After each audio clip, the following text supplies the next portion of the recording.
Abdullah bin Amr pernah bertutur bahwa Nabi SAW bersabda, "Sungguh lenyapnya dunia lebih ringan di sisi Allah daripada pembunuhan seorang muslim tanpa alasan yang hak." Hadis riwayat An-Nasa'i, At-Tirmizi, Al-Baihaqi, dan Ibnu Majah. Dalam kesempatan lain Rasulullah SAW juga bersabda, "Pembunuhan seorang muslim lebih berat di sisi Allah daripada lenyapnya dunia ini." Hadis riwayat An-Nasa'i. As-Sindi menyatakan bahwa ucapan dalam hadis ini ditujukan untuk menyatakan betapa besar dan seriusnya masalah pembunuhan, juga untuk menekankan betapa mengerikan tindak kejahatan itu. Dunia merupakan perkara yang besar menurut makhluk. Lenyapnya dunia bagi makhluk adalah perkara yang besar sesuai dengan kadar besarnya dunia. Karena itu jika dikatakan lenyapnya dunia lebih ringan dari pembunuhan seorang muslim, maka akan memberi pengertian betapa besar dan seriusnya pembunuhan seorang muslim, betapa mengerikan, betapa tercela, dan betapa buruknya pembunuhan seorang muslim, sehingga tidak cukup untuk digambarkan dengan kata-kata. Dalam sebuah riwayat, Abdullah bin Umar radhiyallahu an menuturkan, "Aku melihat Rasulullah SAW sedang tawaf mengelilingi Ka'bah seraya bersabda, 'Alangkah baiknya engkau dan alangkah harumnya aromamu. Alangkah agungnya engkau dan agungnya kehormatanmu. Demi zat yang jiwa Muhammad ada di genggaman tangannya. Sungguh kehormatan seorang mukmin lebih agung di sisi Allah daripada kamu, baik menyangkut harta maupun darahnya." Hadis riwayat Ibnu Majah. Ka'bah merupakan simbol Islam terbesar yang ada saat ini. Seluruh kaum muslim diwajibkan menghadap ke arah Ka'bah dalam setiap sholatnya. Sholat di sekitar Ka'bah dilipat gandakan pahalanya, sehingga lebih tinggi daripada semua tempat yang ada di muka bumi. Lebih tinggi daripada sholat di Masjid Nabawi dan Masjid Al-Aqsa, apalagi masjid-masjid lainnya. Hajar Aswad yang menempel di dinding Ka'bah adalah satu-satunya batu yang secara tersurat disunnahkan untuk kita cium. Meski sedemikian agungnya kedudukan dan kehormatan Ka'bah, kehormatan seorang mukmin berikut kehormatan darahnya dan hartanya tetap lebih agung di sisi Allah daripada Ka'bah sendiri. Membunuh seorang muslim merupakan kejahatan dan dosa besar, sehingga hukumnya bila disengaja adalah hukuman mati. Semua ini menunjukkan betapa berharganya nyawa manusia, nyawa seorang muslim.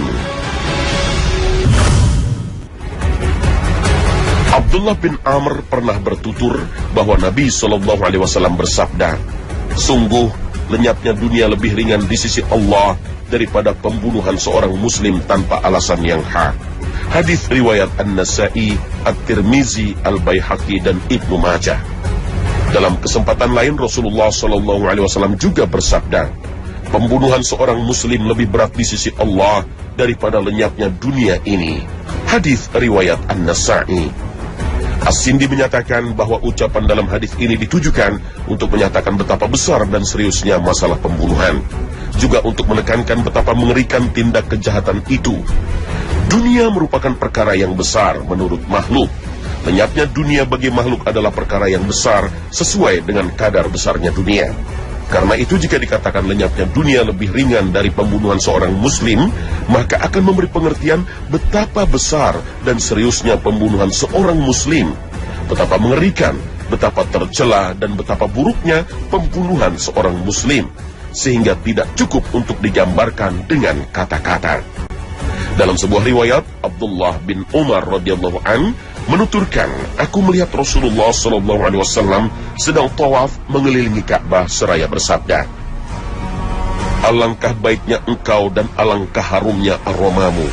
Alangkah agungnya engkau dan agungnya kehormatanmu. Demi zat yang jiwa Muhammad ada di genggaman tangannya. Sungguh kehormatan seorang mukmin lebih agung di sisi Allah daripada kamu, baik menyangkut harta maupun darahnya." Hadis riwayat Ibnu Majah. Ka'bah merupakan simbol Islam terbesar yang ada saat ini. Seluruh kaum muslim diwajibkan menghadap ke arah Ka'bah dalam setiap sholatnya. Sholat di sekitar Ka'bah dilipat gandakan pahalanya, sehingga lebih tinggi daripada semua tempat yang ada di muka bumi. Lebih tinggi daripada sholat di Masjid Nabawi dan Masjid Al-Aqsa, apalagi masjid-masjid lainnya. Melindungi jiwa merupakan salah satu dari 5 tujuan pokok ajaran Islam. 4 tujuan lainnya adalah menjaga kehormatan, menjaga akal, menjaga harta, dan menjaga agama. Rasulullah SAW bersabda, barang siapa terbunuh karena membela hartanya, maka ia mati syahid.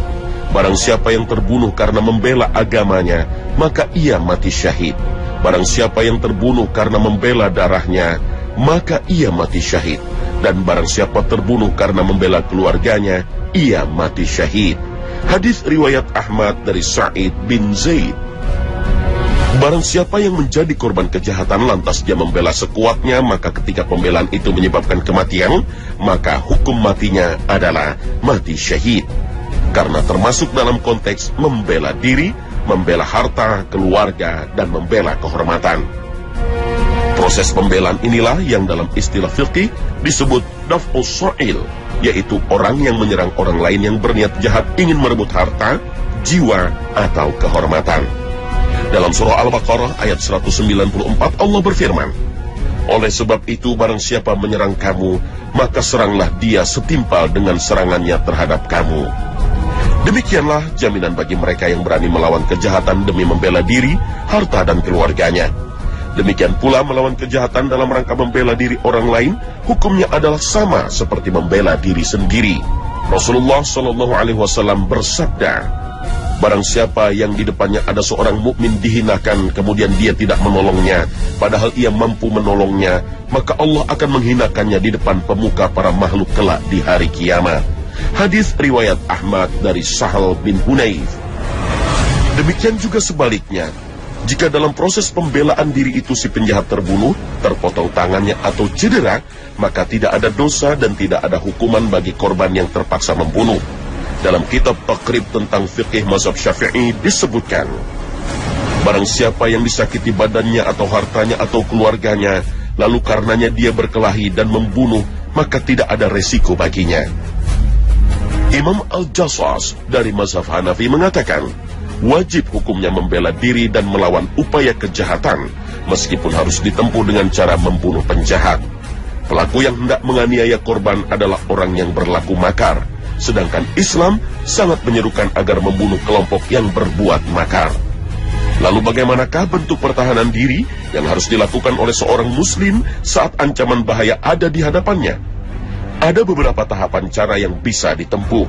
Urutan cara itu ditawarkan dari opsi yang paling minim resiko hingga tahapan dengan resiko maksimal. Tahapan yang paling dasar sebagai bentuk pertahanan diri yang dianjurkan menurut Islam ialah mengingatkannya tentang keberadaan Allah Subhanahu wa Ta'ala atau meminta tolong orang di sekitar.